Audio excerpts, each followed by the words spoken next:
was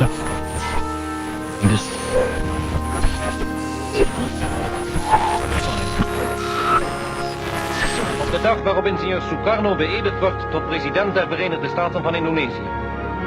In de straten lezen de mensen de bulletins waarin de verkiezing van ingenieur Sukarno daags tevoren bekend wordt gemaakt. De plechtigheid vindt plaats in de historische kroningszaal van de Kraton, het paleis van de sultan van Jogja, waarin zich al vroeg in de morgen de genodigden begeven.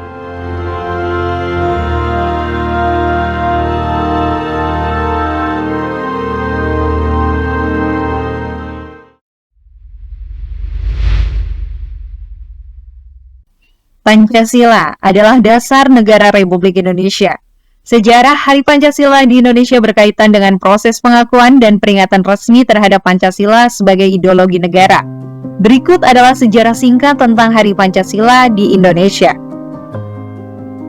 1 Juni 1945, di dalam sidang BPUPKI atau Badan Penyelidik Usaha-Usaha Persiapan Kemerdekaan Indonesia, yang diadakan di Gedung Keputrian Penerangan di Jalan Pejambon, Jakarta, pertama kali dibahas mengenai dasar negara Indonesia. Ketika itu Bung Karno atau Insinyur Soekarno mengemukakan konsep dasar negara yang kemudian dikenal sebagai Pancasila. Selanjutnya 18 Agustus 1945. Setelah proklamasi kemerdekaan Indonesia pada tanggal 17 Agustus 1945, Panitia Persiapan Kemerdekaan Indonesia atau PPKI menetapkan Pancasila sebagai dasar negara Republik Indonesia dalam sidangnya.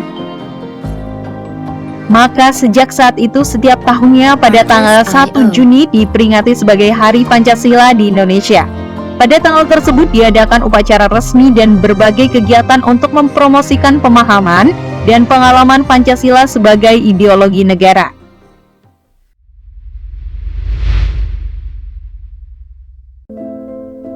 Selanjutnya kita akan bahas siapa saja tokoh penting yang terlibat di dalamnya. Yang pertama adalah Insinyur Soekarno. Insinyur Soekarno adalah Presiden pertama Republik Indonesia dan merupakan tokoh utama dalam penyusunan Pancasila.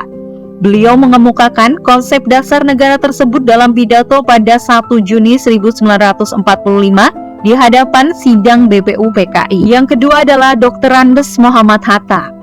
Dr. Andes Muhammad Hatta adalah wakil presiden pertama Republik Indonesia. Bersama dengan Insinyur Soekarno, beliau ikut turut berperan dalam penyusunan Pancasila dan memiliki kontribusi besar dalam pengembangan dan pemahaman nilai-nilai Pancasila. Yang ketiga, Ki Hajar Dewantoro. Ki Hajar Dewantoro merupakan tokoh pendidikan Indonesia yang juga berkontribusi dalam perumusan dan pengembangan Pancasila.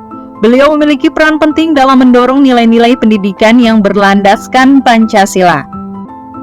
Yang keempat, Supomo. Dr. Supomo adalah seorang tokoh hukum Indonesia yang turut berperan dalam penyusunan teks asli Pancasila. Beliau merupakan anggota Panitia 9 yang bertugas menyusun Undang-Undang Dasar 1945 dan menyumbangkan gagasan-gagasannya dalam penyusunan Pancasila. Yang kelima adalah Muhammad Yamin. Muhammad Yamin adalah seorang tokoh pergerakan kemerdekaan Indonesia yang juga ikut serta dalam penyusunan teks asli Pancasila. Beliau merupakan anggota Panitia 9 dan menyumbangkan kontribusi penting dalam perumusan Pancasila. Yang keenam adalah Sutarjo Karto Hadikusumo. Sutarjo Karto Hadikusumo adalah seorang tokoh politik dan pemikir Indonesia yang turut berperan dalam perumusan Pancasila. Beliau adalah anggota Panitia 9 dan berkontribusi dalam penyusunan Pancasila. Pahlawan-pahlawan ini bersama dengan banyak tokoh lainnya berjuang untuk menghadirkan Pancasila sebagai dasar negara yang menggambarkan nilai-nilai Indonesia. Mereka merupakan figur penting dalam sejarah perjuangan dan pembentukan Pancasila dan Hari Pancasila. Kita menghormati jasa-jasa mereka dalam membangun identitas dan kesatuan bangsa Indonesia. Marilah kita jadikan setiap hari sebagai kesempatan untuk mengamalkan Pancasila dalam tindakan dan sikap kita. Mari kita bersatu, menghormati perbedaan dan bekerja sama demi kebaikan bersama. Sekian perjalanan kita dalam memperingati Hari Pancasila. Semoga semangat Pancasila senantiasa membimbing langkah-langkah kita dalam menjaga persatuan dan kesatuan, serta mewujudkan cita-cita Indonesia sebagai bangsa yang berdaulat, adil, dan makmur. Terima kasih dan selamat Hari Pancasila.